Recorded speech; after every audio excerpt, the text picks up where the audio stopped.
Hello, the title of this video is Mind Map Symbols, and we will learn the symbols that we're going to use on our maps when we ventilate them. All maps, most big maps that you'll see at the mine, will have some kind of legend on them. And this legend will just be telling you what symbol to use for each item, or what symbol is used. And I've just made this one up. I have intake arrow, I have an arrow with just one arrowhead on it. I have return arrow, it has two arrowheads. A permanent stopping is two parallel lines. A temporary stopping is one line. A check curtain is a line with a C in it. A regulator is an R. A door is a D. I have water just shown here with a little circle, color yellow. The tailpiece, the belt intersection is just two lines intersecting each other. A roof wall is just some X's. And a power center is just a PC, and I've just made this one up. This is not the ones that we're actually going to use. I just want you to be aware that maps will have a legend on them indicating what the symbols mean. So with our symbols, the first one is going to be the main fan. This is the symbol that we want to use. And if you can see my little mouse pointer, this is the yellow box here is the fan. That's where the blades are turning to create the pressure difference. These lines here are just the fireproof ductwork that's connecting it to the mine. And a lot of people I have in class, when they do the mind map symbol, they'll forget to put this little V on it, this little dash line here.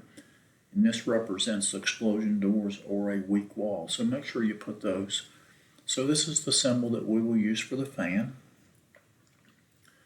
Now we have a type of air in direction, and I have the return air is just a jagged line or zigzag with an arrowhead on it. The arrowhead indicates the direction of airflow, and I do have a color applied to that. And most of my maps that we do will have this color just so it's easier for you to see.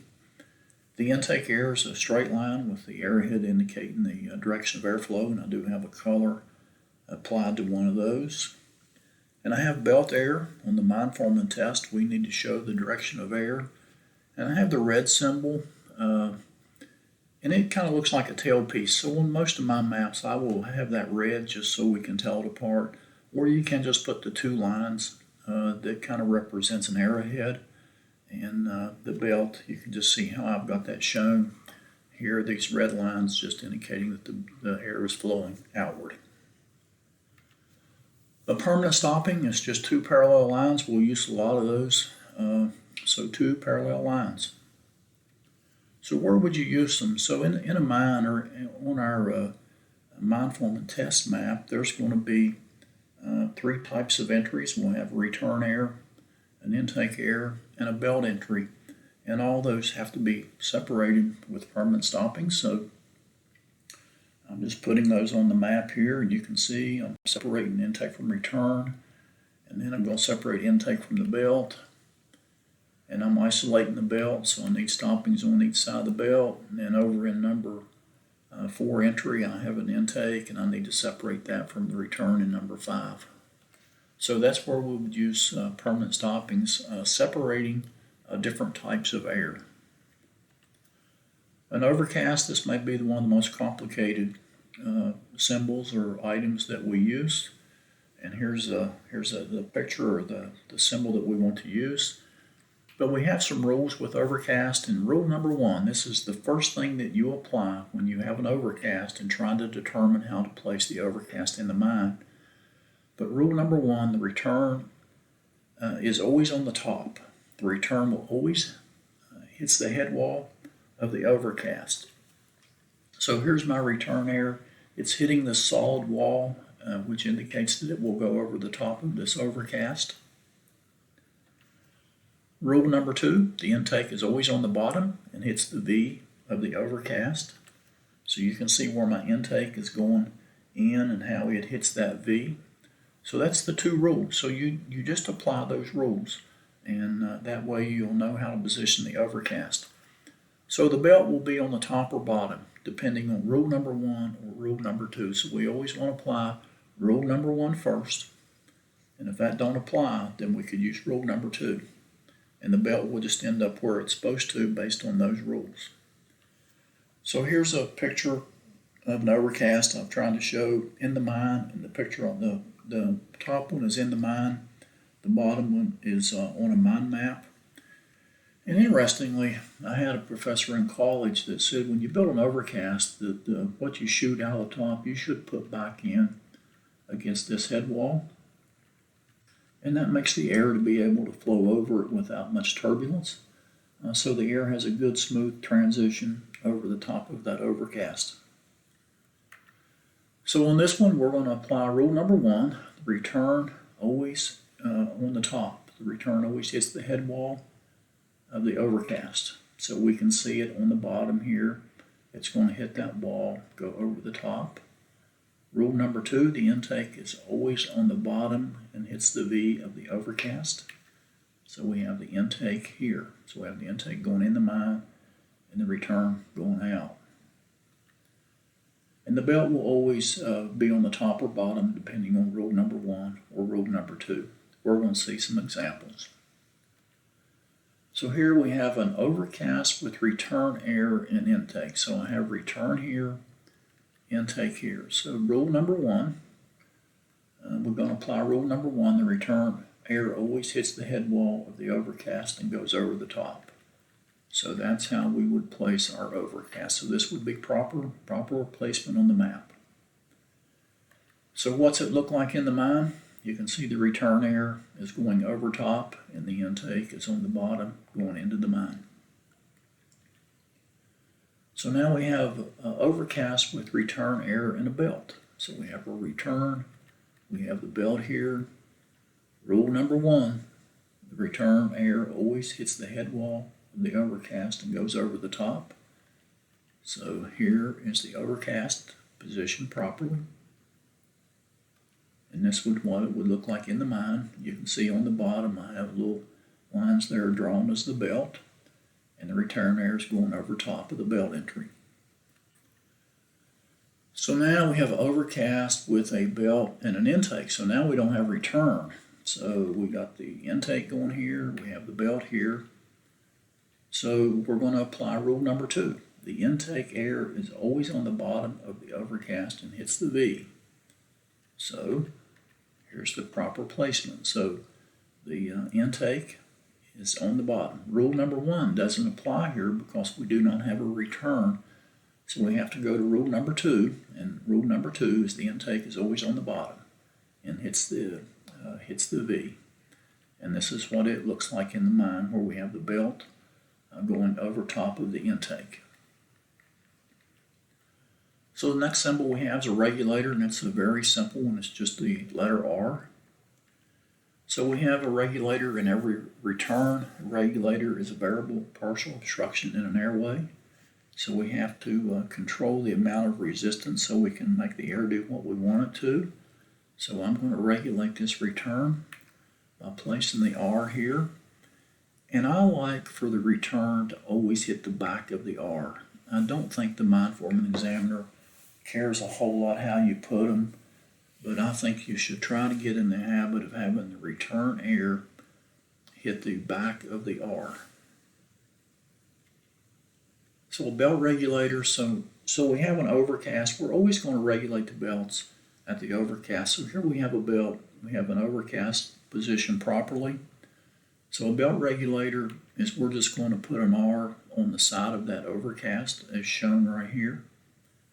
And what that would look like in the mine is we have return air, we have the belt, and we have the overcast.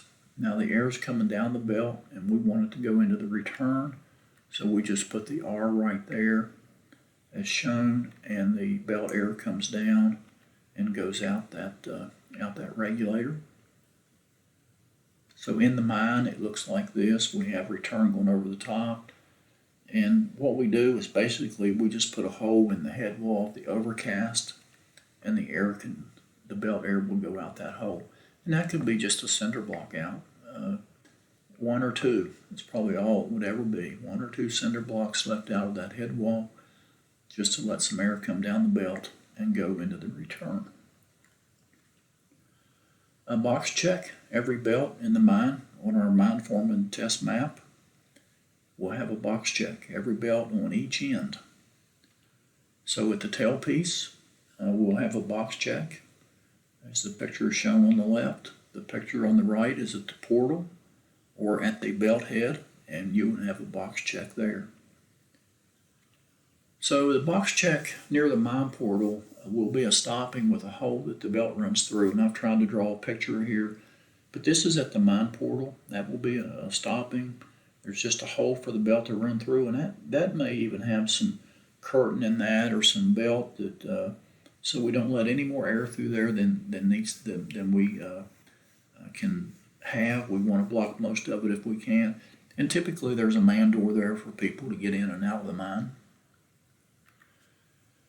Near the tailpiece, a box check will be a check curtain that the belt runs through, and almost all the box checks in the mine away from the portal will be a curtain just hung across the belt, blocking the airflow, but we still want to show the symbol of a stopping with a hole in it. That's the symbol for a box check. Next symbol is a check curtain, and that's just a line with a C in it, and it doesn't matter how the C is positioned. Just put a C in that line. And check curtains are just used to deflect the air, maybe where we're going to build a stopping later. That's a check curtain. And here's where we would use them. We're getting up to the section. We have to have stoppings up to the next to last open crosscut, but the crosscut immediately out by the last open crosscut, you can have check curtains in those. And as the mining advances, those will be replaced with stoppings. And we actually put them across number 2 and number 4 so we can direct all the air, the intake air up number 3. So this is where check curtains are used as a temporary way of blocking the air. And check curtains should be as airtight as possible. Line curtain is just a dashed line. And line curtains are used in the face area. And this is the curtain that we use to get the air to go within 10 feet of the face. So here's line curtains. Direction of air indicators is these symbols, and we want to use those in all of the face areas to show what way the air is flowing. So we have these at the end by the face where we would be mining, and this shows what the air does. And I have these little arrows indicating that the air in number 1 goes up the right-hand rib across the face and out the left-hand rib. The air in number 2 goes up the left rib across the face, down the right rib. And the air in number 3 also goes up the left rib across the face and down the right side. And with exhausting ventilation is what we're going to use on the Mineform test map. The line curtain always goes on the arrowhead side of the direction of air indicator, so that direction of air indicator will tell us where we put our curtain. So placing the face curtains, and that's why we use these direction of air indicators. So the air comes up number 3, and it splits and goes to 2 and to 1, and some of the air goes over to number 4. So how do we put the curtains? Well, the arrowhead on the direction of air indicators tells us where to put the line curtain. So in number 1, the curtain goes on the left-hand side.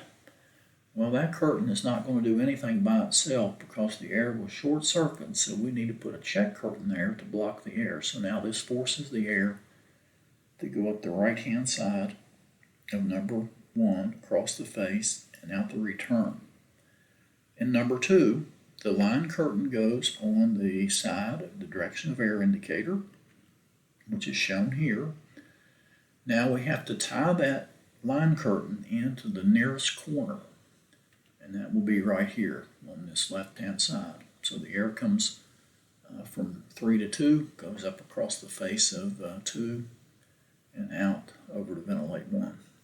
And number 3, the direction of air indicator has switched sides on us, so the arrowhead indicates where the line curtain goes, and we tie it into the nearest corner, which is here.